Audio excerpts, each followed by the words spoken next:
বাসর ঘরে বউকে ডাইরেক্ট বলে দিবা, শোন ময়না কলিজা জান টুকরা তুই আমার সব, তোর কাছে আমার একটাই দাবি, পিতা মাতা যতদিন বেঁচে আছে এক পাতিলে রান্না হবে, পাতিল আলাদা করার জন্য কোনোদিন যেন হরতাল করিস না। আর ওই দিন যদি হরতাল ডাকিস তো তোক তালাক দিয়ে আরাটা নিয়ে আসবো।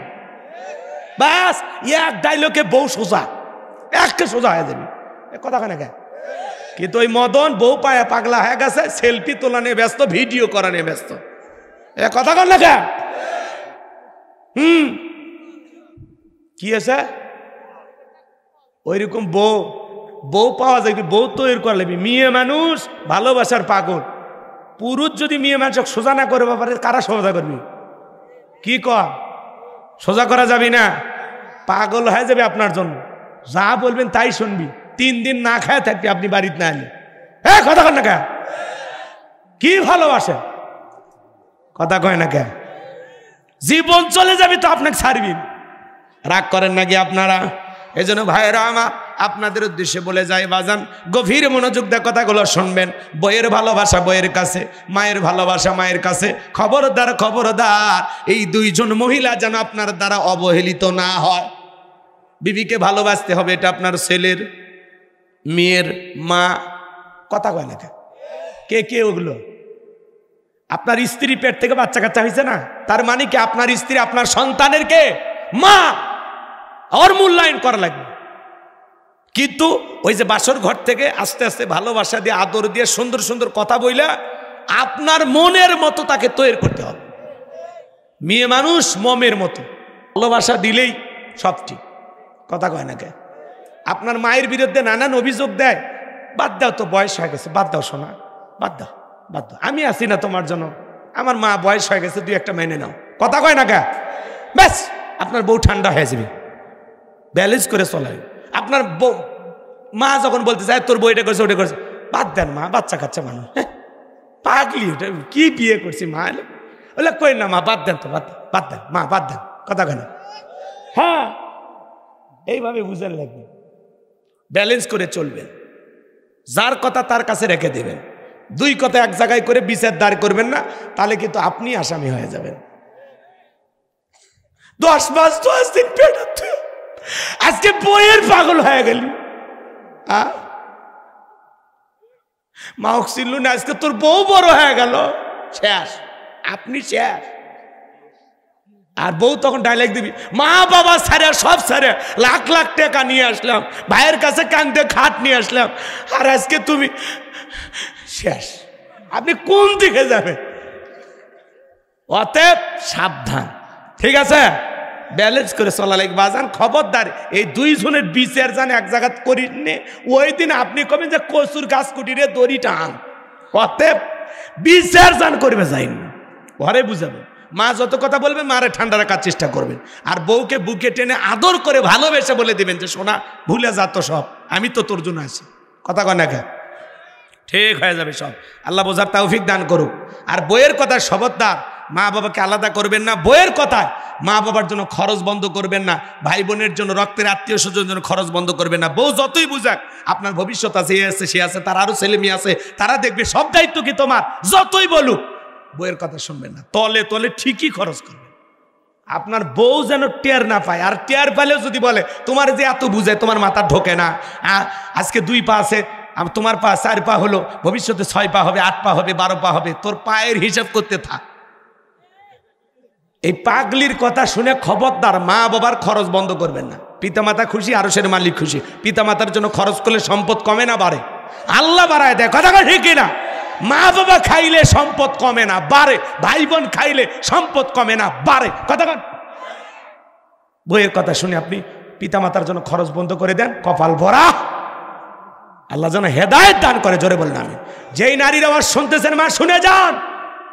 আপনি যদি আপনার স্বামীর হায়াত আর স্বামীর সম্পদ বৃদ্ধি করতে চান, তাহলে অবশ্যই তার মা বাবাকে খরচ করতে উৎসাহ দেবেন, বাধা দেবেন না।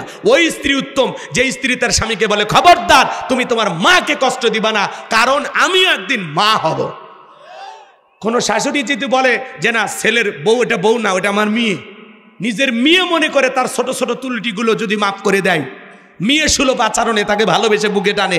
আর প্রত্যেকটা বেটার বউ ডিজিটাল নারীগুলো যদি মনে করে ওইটা আমার শাশুড়ি নয়, ওইটা আমার মা, মা দুইটা বকা দিলে যদি হজম করে, ওইভাবে যদি শাশুড়ির দুই একটা কথা কানের মধ্যে না নিয়া ওইটা যদি রাস্তাঘাটে ফেলাইয়া দাফন করিয়া ঘরের ভিতরে যা আনন্দে বাতাস খাইতো, তাহলে দেখতেন এই বউ শাশুড়ির যুদ্ধ সংসারে থাকতো না।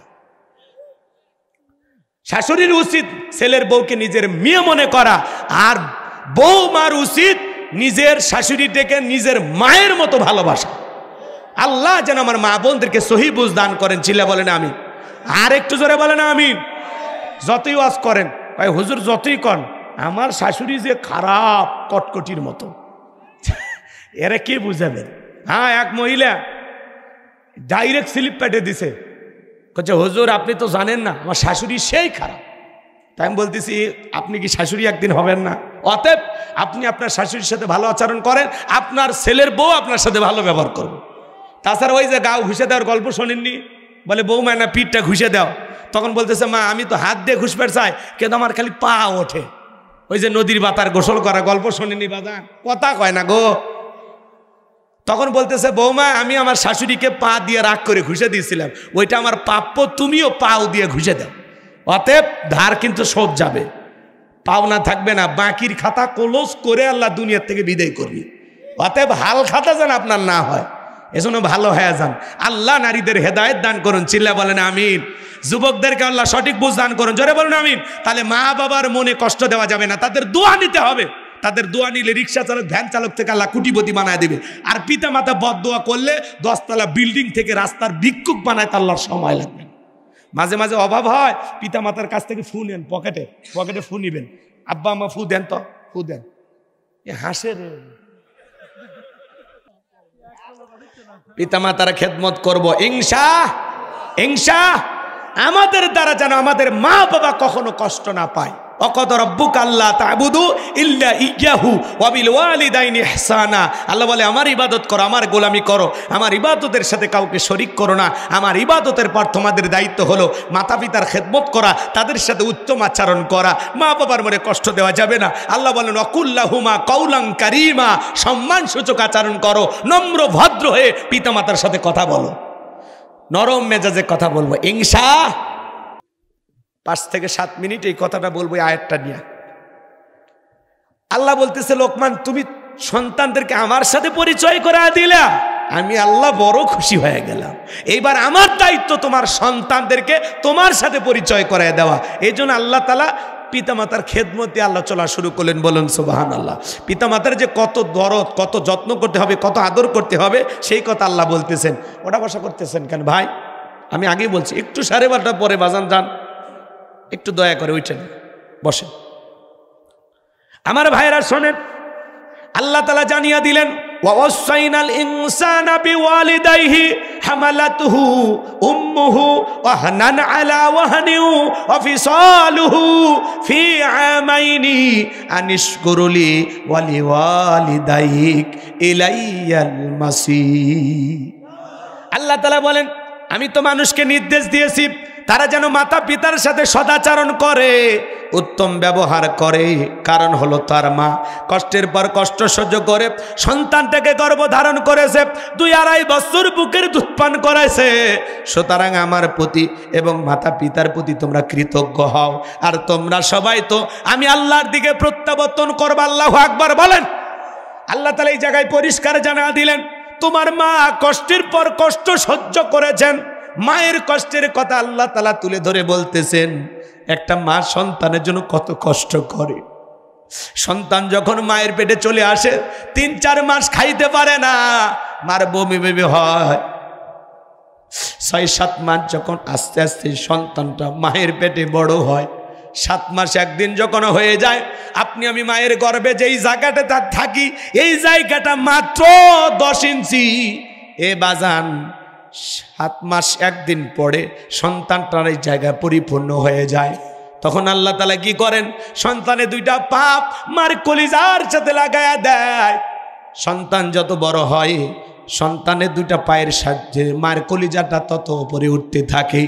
আমার ভাইয়েরা, ডাক্তারি গবেষণায় বলা হয়েছে বাজান, যেই সন্তান সবচাইতে কম মায়ের পেটে নাড়াচাড়া করে ওই সন্তানটা মায়ের গর্ভে থাকা অবস্থায় ৪,৫০০ বার মায়ের কলিজায় লাথি মারে। আজকে এই দুনিয়ার জমিনে সবচাইতে অবহেলিত হলো মা বাবা। ৯৫% ফ্যামিলির দিকে তাকায় দেখেন বাজান, পিতামাতার সাথে আমাদের ভালো ব্যবহার না। আমি আপনাদের কাছে ৫ থেকে ১০টা মিনিট চেয়ে নিলাম বাজান, এরপরে আমি অন্য পয়েন্ট নিয়ে আলোচনা করব, নতুন কোনো বিষয় আপনাদেরকে শোনাবো বাজান। দিলটা নরম করে গুনাহগারের কথাগুলো শুনে যান। ৮-৯ মাস যখন হয়ে যায়, মার পেটটা তরমুজের মতো বড় হয়ে যায়। মা ঘুমাইতে পারে না, সারা রাত জাগায় জাগায় কাটায় দেয়। যে মা সন্তান পেটের ভিতর নিয়ে ঘুমাইতে পারে না, সারা রাত জায়গা নফল নামাজ পড়লে যে সব হয়, মায়ের আমল নামায় আমার আল্লাহ সেই সব লিখে দেয়। ডেলিভারির সময় যখন চলে আসে, গভীর নিশীথে মা বাবার 2টা পা জড়ায় কান্দে। বাবার পায়ে যখন মার পানিগুলো স্পর্শ করে, মায়ের চোখের পানি দিয়ে যখন বাবার পাটা ভিজে যায়, বাবা ঘুম থেকে উঠে ডেকে বলে, বিবি এত রাত্রিতে কেন তুমি কান্না করো, কি হয়েছে তোমার? ডেকে বলে, স্বামী, কত মহিলা সন্তান জন্ম দেখে মারা যায়, আমার বড় ভয় করে গো স্বামী, আমি যদি মারা যাই, এই জন্য বড় ভয় লাগে। দীর্ঘদিন আপনার সংসার করলাম গো স্বামী, বলবি তুমি মাফ করে দেন। এই নেন সংসারের চাবি, বুঝাইয়া দিলাম, বেঁচে থাকলে আবারও দেখা হবে, আমি বাবার বাড়িতে চলে গেলাম। এই কথা বলে মা চলে যায়। প্রসবের যখন ব্যথা ওঠে, প্রসবের কি যে যাতনা, কি যে কষ্ট, কি যে ব্যথা, দুনিয়ার মা ছাড়া কেউ বুঝবে না বাজার। প্রসবের যাতনায় মা দাঁত মুখ কামড়ায়, চোখের পানি ছেড়ে দিয়ে কাঁদে। নবীর এক সাহাবী মাকে কাঁধে করে নিয়ে খানায় কাবা তওয়াফ করে। আমার নবী ডেকে বলে, সাহাবী তোমার কাঁধে কে? বলে, হুজুর আমার মা। বিশ্বনবী বলে, সাহাবী বড় ভালো কাজ করতেছো। দুনিয়াতে তো জন্মের আগে আমি আমার বাবাকে হারাইছি, শিশুকালে মাকে হারিয়েছি, মায়ের খেদমত করা আমার কিসমতে জোটে না। ও সাহাবী বড় ভালো কাজ করতেছো। সাহাবী ডেকে বলে, হুজুর আমি যে আমার মাকে কাঁধে করি না খানায় কাবা তওয়াফ করতেছি, আমি কি আমার মায়ের হক আদায় করতে পেরেছি? বিশ্বনবী ডেকে বলে, সাহাবী আল্লাহ যদি তোমাকে কিয়ামত পর্যন্ত হায়াত দেয়, আরে তুমি যদি এমনি ভাবে মাকে নিয়ে খানায় কাবা তওয়াফ করো, তোমার মা তোমাকে জন্ম দেওয়ার সময় প্রসবের যাতনায় আ শব্দ করেছিল, ওই একটা আ শব্দের হক দুনিয়ার কোনো সন্তান আদায় করতে পারবে না। এই জন্য বিশ্বনবী বলেন, হুমা জান্নাতুকা ওয়া নারুকা, তোমার পিতামাতাই তোমার বেহেশ, তোমার পিতামাতাই তোমার দোজক। পিতামাতা খুশি, আরশের মালিক আল্লাহ খুশি। পিতামাতা বেজার, আরশের মালিক আল্লাহ বেজার। তুমি তো জানো না রে যুবক, একটা মা সন্তানের জন্য কতটা কষ্ট করতে পারে, মা সন্তানের জন্য কতটা স্যাক্রিফাইস করতে পারে। 2013 সাল পত্রিকা একটা কলম পড়েছিলাম, ছেলেটার নাম ছিল আব্দুল মালেক। ছোটবেলায় চোখ দিয়ে পুষ পড়ে, পানি পড়ে, চোখটা ঝাপসা হয়ে গেছে। দুঃখিনী মা সন্তানটাকে ডাক্তারের কাছে নিয়ে গেল। ডাক্তারটা চোখটা পরীক্ষা নিরীক্ষা করে বলে, আফা আপনার ছেলের চোখের যে অবস্থা, অপারেশন করা ছাড়া বিকল্প কোনো রাস্তা খোলা নাই। ডাক্তারকে ডেকে বলে, ভাই কেমন টাকা লাগবে? এমন একটা অ্যামাউন্টের কথা বলে দিল। দুঃখিনী মা কাঁদে আর বলে, ডাক্তার ভাই এত টাকা পাবো কোথায়? ছেলের তোর বাবা বেঁচে নাই, বড় হয়ে ছেলেটাও যদি অন্ধ হয়ে যায়, আমি মা আমার জীবনটা বড় অবহেলিত হয়ে যাবে, কি হবে আমার জীবনের, কার নিয়ে বাঁচবো? ও ডাক্তার ভাই, আমি মা যদি 2টা চোখ আমার সন্তানের জন্য দিয়ে দেই, বলেন তো আমার সন্তান দেখতে পাবে কিনা? বলে, আপা এটাও সম্ভব। দুঃখিনী মা তখন 2টা চোখ সন্তানের জন্য দিয়ে দিল বাজার। এই ছেলেটা আস্তে আস্তে বড় হতে লাগলো। পরীক্ষার সময় যখন পরীক্ষা দেবে, মা দুধের গিলাস নিয়ে ছেলের সামনে চলে গেল। সন্তানটা ডেকে বলে, মা বেশি ঘন ঘন তুমি আমার সামনে আসবে না, তোমার চোখ দিয়ে পুষ পরে পানি পরে, মা তোমার চোখে রোগটা আমার চোখেও পার হতে পারে। দুঃখিনী মা মনে বড় কষ্ট পাইল, মনের ব্যথা মনে জমায় রাখলো, দুনিয়ার কাউরে কিছু বলল না। ছেলেটা যখন পরীক্ষা দিয়ে ভালো রেজাল্ট করেছে, চাকরির সন্ধানে ঢাকায় চলে গেল। ঢাকায় গিয়ে চাকরিও পেয়েছে, সুন্দরী নারী থেকে বিবাহ করেছে, কিন্তু গ্রামের বাড়িতে দুঃখিনী মা পড়ে আছে, মায়ের কোনো খবর নেয় না। এইভাবে বছরের পর বছরে কেটে যায়। দুঃখিনী মা টেনশনে পড়ে গেল, এই দুনিয়ার জমিনে হয়তো আমি বেশি দিন বাঁচব না, শরীরটা আমার ভালো যাচ্ছে না। এইবার মা অনেক কষ্ট করে বন্ধু বান্ধবের কাছ থেকে ঠিকানা সংগ্রহ করে ঢাকায় চলে আসলেন। ছেলের বাড়ির দরজায় যখন দারোয়ানকে পরিচয় দিলেন, আমি আব্দুল মালিকের মা, দারোয়ান গেটটা খুলে দিল। বাড়ির ভিতরে প্রবেশ করা মাত্রই সন্তান মাকে দেখা মাত্রই দৌড়ে চলে আসছেন। এসে বলে, মা কেন তুমি আমার শ্বশুর বাড়িতে আসছো? মা, শ্বশুর শাশুড়ি দেখলে পরিচয় দিতে পারবো না, বিবি দেখলেও পরিচয় দিতে পারবো না। এই কথা বলে কিছু টাকা পকেট থেকে বের করে দুঃখিনী মায়ের হাতে তুলে দেয় আর বলে, মা এই টাকাটা নাও। হঠাৎ করে স্ত্রী কোথা থেকে চলে আসলো আর স্বামীকে ডেকে বলে, কি ব্যাপার, এই সেরা শাড়ি পরা মহিলাটা তোমার কে হয়? ডেকে বলে, এইটা হলো আমার গ্রামের বাড়ির কাজের মহিলা। এই মহিলাটা আমার গ্রামের বাড়ির কাজের মহিলা। স্ত্রী যখন চলে গেল, দুঃখিনী মা চোখের পানি ছেড়ে দিয়ে কাঁদে আর বলে, আব্দুল মালিক, যখন তুমি অসুস্থ ছিলে বাবা, সারা রাত জায়গা তোর সেবা করতাম, আল্লাহর কাছে কাঁদতাম আর বলতাম, আল্লাহ আমার হায়াত নিয়ে বললাম আমার আব্দুল মালিককে তুমি বাঁচায়া রাখো। আজকে বইয়ের সামনে মারে চাকরি নিবানা দিলে এমন প্রতিদান দিবি কখনো ভাবি নাই। আমি তো তোর টাকা নিতে আসি নাই, আমি আসছিলাম তোর সোনা মুখটা দেখার জন্য, যার জন্য সোনার যৌবন কুরবানি করলাম, দ্বিতীয় বিবাহ করলাম না তোর মুখের দিকে তাকায়া।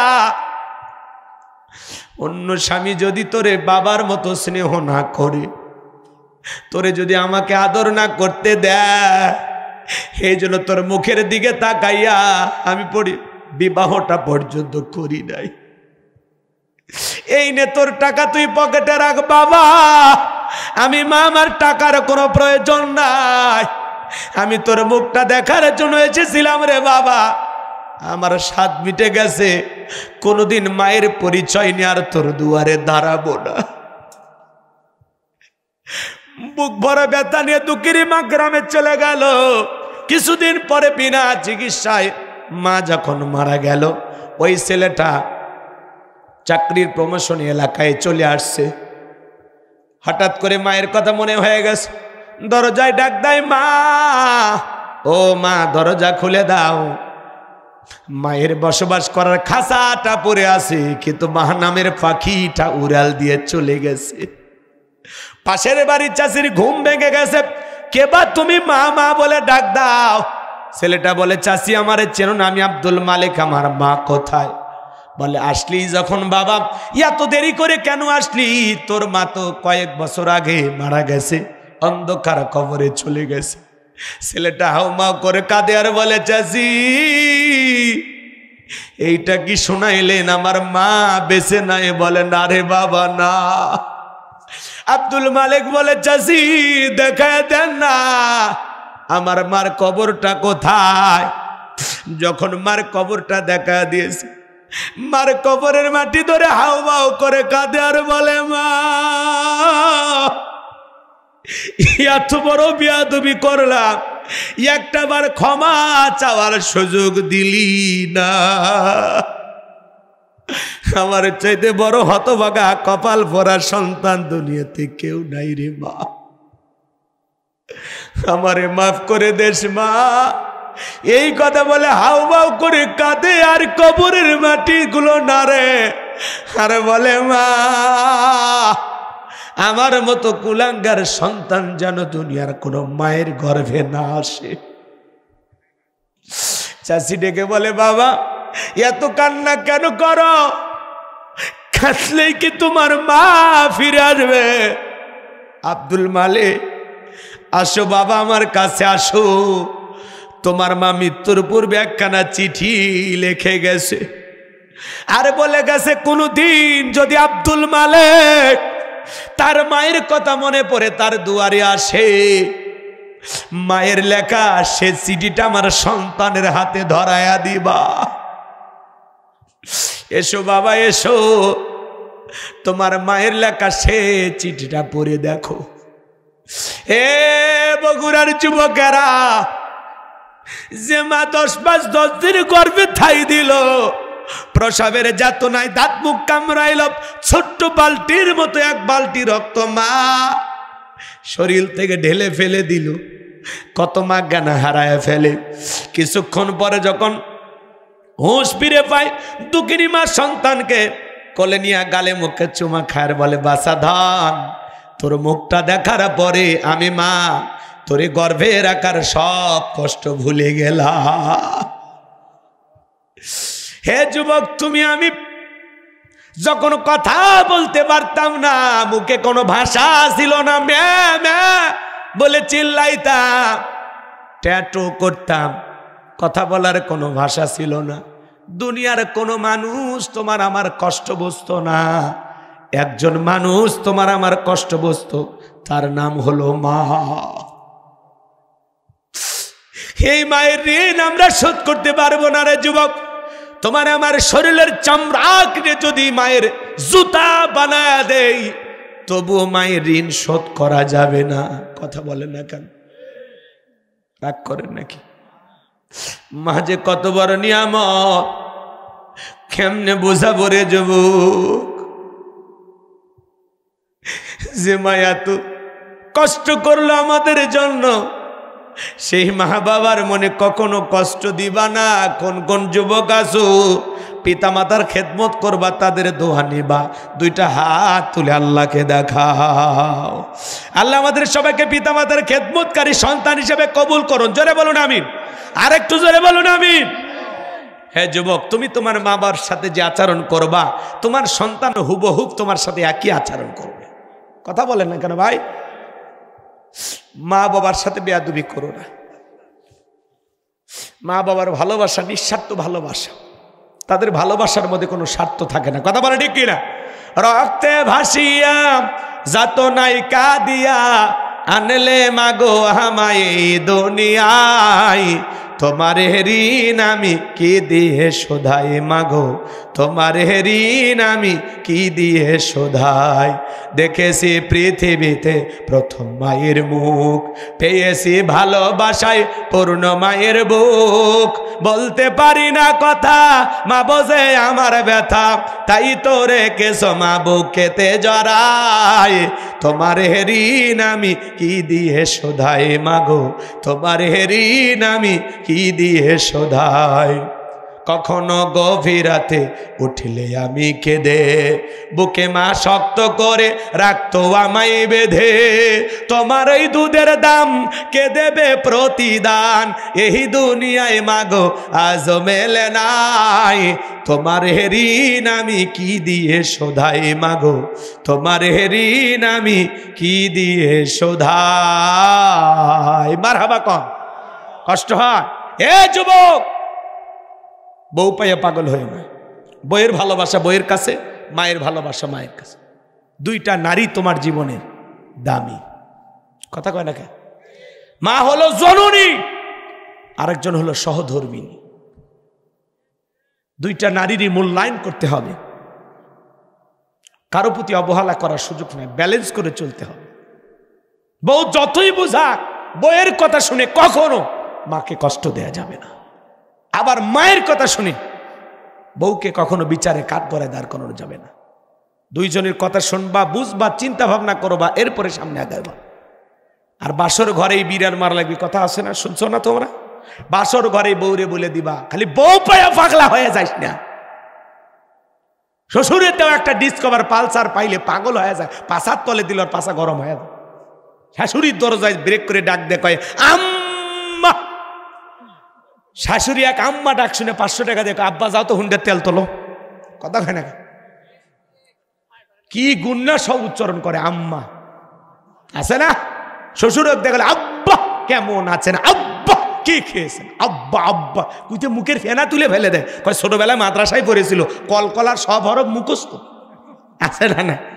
শ্বশুর ডাক দেয় আব্বা আম্মা, আর মা বাবা হয়ে যায় বুড়ে বুড়ি। তোর কপালও জাতি আর গুড়ি, মরার পরে ফেরেশতারা বাইরা ফুটে করবে তোর ভুঁড়ি, জাহান্নামে হবে তোর বসত বাড়ি। কথা কর। যে সন্তান রাগান্বিত হয়ে মা বাবাকে বাড়ি থেকে তাড়ায় দেয়, মা বাবাকে বৃদ্ধাশ্রমে পাঠায় দেয়, ওই সন্তান মা বাবাকে আলাদা করে দেয়নি, নিজের ভাগ্য থেকে জান্নাতকে আলাদা করে দেয়। খবরদার মা বাবার সাথে খারাপ ব্যবহার করবে। এক শিক্ষিত লোকের গল্প পড়েছিলাম, বাড়িতে অনেক খাবার, তেহের নিয়ে বিরিয়ানি, রোস্ট, বাপরে দামি খাবার, সব দামি খাবার বন্ধু বান্ধব খাওয়া যায়। আজকে বন্ধুর দাম আছে, বাবার দাম নাই। কথা বলেন। জোড়াতালিতেও বন্ধু বগুড়া থেকে এসে দাওয়াত খাওয়া যায়, আর বাড়ির পাশে মায়ের পেটের আপন ছোট ভাই, তার বাড়িতে এক প্লেট ভাত যায় না। কপাল পরা যুবক, তুমি কিসের মুসলমান? জান্নাত যাবা কোন দিক দিয়ে? গেট খুলে থুয়াচ্ছ? হ্যাঁ, গেট কাটে থুয়াচ্ছ তুমি? হ্যাঁ, বাড়িতে মা বাবা না খায়া থাকে, পীরের দরবারে গরু নিয়ে দৌড়াই। শ্বশুর শাশুড়ি মহব্বত বজায়, শ্বশুর শাশুড়ি সেবা করতে হবে, ভালোবাসা দিতে হবে, যত্ন করতে হবে, এটা ভিন্ন কথা। স্ত্রীর বাবা মা হিসেবে যতটুকু প্রাপ্য সম্মান সেটা দিবা, তবে মা বাবার চাইতে কম না বেশি? কম। কথা কয় না কে? আজকে শ্বশুর শাশুড়ি পায় পাগল হয়ে যায়। একটা 5-4 ডিসকভার 1 লাখ 1.5 লাখ টাকা যৌতুক পায় পাগল হয়ে গেলি। আরে বেঈমান, আরে স্বার্থপর, তোরে 22 বছর 25 বছর লালন পালন করতে গিয়ে ওইরকম 10টা 15টা পালসার ডিসকভারের টাকা তোর পেছনে খরচ হয়ে গেছে রে। এ বেঈমান, কেমনে ভুলে গেলি? কেমনে? ঠিক আসতে কোস কেন বেটা? তোর যে 22 বছর বয়স, এতদিন পর্যন্ত লালন পালন করতে টাকা খরচ হয়নি? হ্যাঁ, রেডিমেড আব্বা আম্মা পায় পাগল হয়ে গেছ। আমি বলতেছি অবশ্যই তাদের মূল্যায়ন করতে হবে, কিন্তু মা বাবার চাইতে বেশি না। কথা কার 12:30 বাচ্চা তো তোর কি হচ্ছে? কাকু টাইম দেওয়া আছে, চলে যা। কিসের 2টা? ওয়াজ শেষ করে তারপরে যাবে। রাগ করতেছেন আপনারা? তাহলে মা বাবার মনে কষ্ট দেওয়া যাবে? শোনো, একটা ভাঙ্গা প্লেটে কিছু একটু খাবার দিয়ে ছোট ছেলেকে বলতেছে যাও এটা তোমার দাদু ভাইকে দিয়ে আসো। এখনকার বাচ্চারা তো কম্পিউটার, জন্ম হয় এক একটা নাসা বিজ্ঞানী। শোনেন, তখন বলতেছে আব্বা এই ভাঙ্গা প্লেটে একটু খাবার, ব্যাপারটা কি? আমরা তো ভালো খাইলাম, তো দাদুর জন্য এই খাবার। তখন বলতেছে তোর দাদুর বয়স হয়ে গেছে, এই খাবারে চলবে, যা। তখন বলতেছে আব্বা তাহলে আমি এই প্লেটটা রেখে দিব, দাদুর মতো যখন আপনার বয়স হবে তখন এই প্লেটে করে আমিও আপনাকে খাইতে দেব। বিবেকের দরজা খুলে গেছে। আজকে কি রহমত এইভাবেই পড়বে? ঠিক আছে, পৈরুক মানে নেন। প্রচণ্ড কুয়াশা মনে হয় বাইরে, এই জন্য আমরা আর, ঠিক আছে টিস্যু দিলাম এই জন্যই। আপনারা বোঝেন না তো, অতিরিক্ত বুঝলে সমস্যা। টিস্যুর ভিতরে পড়লে এটা চটকাবে কম। ঠিক আছে, এদিকশন কষ্ট হচ্ছে বাজান, বসেন না। না না, আরেকটু একটু একটু চেপে ধরেন।